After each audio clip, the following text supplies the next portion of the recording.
Il est 21h sur Afrique Sport. Bonsoir amis téléspectateurs, un plaisir de vous retrouver dans votre édition du soir. Abonnez-vous sur cette chaîne Afrique Sport Live pour ne rater aucune vidéo. Nous allons débuter ce journal avec la Côte d'Ivoire et les éliminatoires de la Coupe du Monde 2022. Les éléphants qui devront trouver un pays d'accueil pour pouvoir continuer ces éliminatoires de cette compétition qui aura lieu au Qatar 2022 et c'est un vrai coup dur pour les Ivoiriens en tête de leur groupe pour ces éliminatoires du Mondial 2022 avec 4 points au compteur après 2 journées.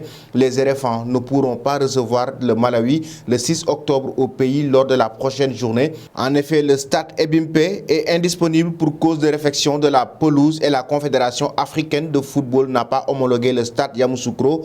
Par conséquent, les hommes de Patrick Mbomel devront accueillir leur adversaire dans un pays voisin, probablement au Sénégal ou au Ghana. Ce mardi, le sélectionneur national Patrice Mbomel est du côté du Sénégal et le manager général des sélections nationales à Accra pour une vérification des installations et faire notre choix, a annoncé le président du comité de normalisation de la Fédération ivoirienne de football, Mariam Dao Gabala, devant les médias. Après la Guinée-Conakry, donc, c'est au tour de la Côte d'Ivoire de chercher un pays d'accueil pour pouvoir poursuivre ces éliminatoires de la Coupe du Monde 2022. Nous allons maintenant du côté du Sénégal avec le double ballon d'or africain, El Hadji Ousseynou Diouf, qui a tenu des propos sur Canal Plus Afrique à l'endroit de Sadio Mané, mais aussi les joueurs qui ont marqué l'histoire du football sénégalais. Et il s'est proclamé publiquement meilleur joueur sénégalais de l'histoire.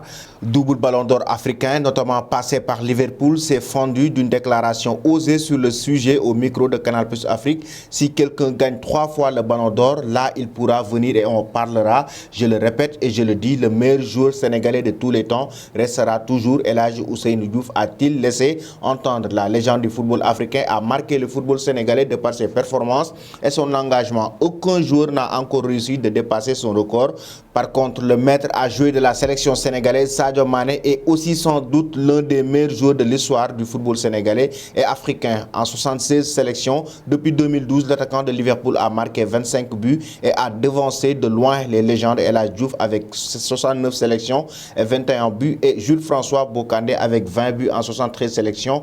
Mieux, Sadio Mané se rapproche du record d'Henri Camara avec 31 buts en 99 sélections. Concernant la prochaine Coupe d'Afrique des Nations, El Hadji Diouf avertit son compatriote Aliou Cissé et il estime que le Sénégal a l'obligation de remporter cette compétition et en cas d'échec, le Sénégal devra changer d'entraîneur selon El Hadji Ousseynou Diouf. Il a fait 6 ans aujourd'hui. J'espère que cette fois-ci, ce sera la bonne, même s'il ne gagne pas la CAN en tant qu'entraîneur qui a du caractère. Il devra partir de lui-même, lance l'unique Sénégalais double détenteur du Ballon d'Or africain. Il termine en précisant que le poste de sélectionneur des Lions de la Teranga ne l'intéresse guère. Et nous allons maintenant en France avec le Paris Saint-Germain. Après la polémique concernant Mauricio Pochettino et Lionel Messi, maintenant on va parler d'un forfait de la Pulga qui sera absent avec cette équipe de la capitale parisienne. Ce mardi, le PSG a fait un point sur la situation médicale des joueurs touchés et diminués par un coup ou une blessure. L'Argentin souffre d'une contusion suite au coup reçu sur son genou gauche. Il a passé une IRM ce matin qui confirme les signes de contusion osseuse, écrit le club sur son site internet. Le nouveau point sera effectué dans 48 heures. Sa participation demeure donc incertaine pour la rencontre face au FC Metz et la réception de Montpellier ce samedi au Parc des Princes lors de la 8e journée. Et puis, l'attaquant du Bayern Munich, Robert Lewandowski, a reçu officiellement ce mardi son soulier d'or européen, le joueur qui a marqué la saison dernière avec ses buts. Mais aussi, il faut rappeler que Robert Lewandowski reste ces dernières années très constant par rapport à son efficacité avec son club, le Bayern Munich.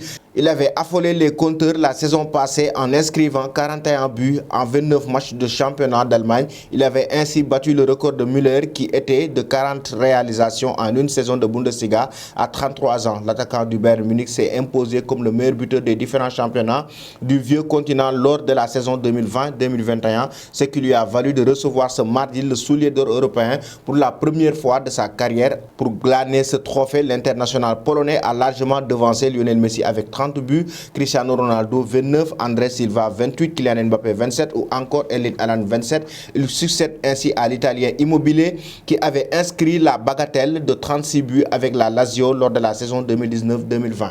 Et nous terminons ce journal, chers amis, avec l'avenir de Paul Pogba, le joueur français en fin de contrat au mois de juin prochain, attire actuellement les grandes écuries européennes. Ce lundi, le Daily Express annonce ainsi la prolongation imminente avec les Red Devils, tandis que Mundo Deportivo révèle qu'un intérêt prononcé de FC Barcelone pour le français. Le Daily Express annonce ainsi que le club mancunien est confiant dans sa capacité à convaincre Paul Pogba de prolonger en lui proposant un salaire de 400 000 livres par semaine, soit une rétribution mensuelle de 1,87 million d'euros, ce qui ferait de lui le joueur du club le mieux payé derrière Cristiano Ronaldo. Mais dans le même temps, Mundo Deportivo affirme que le FC Barcelone va tout faire pour attirer le français, ajoutant que Juan Laporta, le président du Barça, serait en contact avancé sur le sujet avec Mino Raiola, l'agent de la pioche. Et c'était tout pour aujourd'hui, chers amis, concernant votre édition du soir. Avant de vous quitter, la prochaine destination de Paul Pogba, selon vous, doit-il rejoindre le Real Madrid ou bien doit-il aller du côté du FC Barcelone? Il est souvent aussi annoncé au Paris Saint-Germain. Mais aussi une autre question concernant Sadio Mané et El Hadji Diouf. Selon vous, qui est le meilleur joueur sénégalais de tous les temps? Merci et bonne fin de soirée.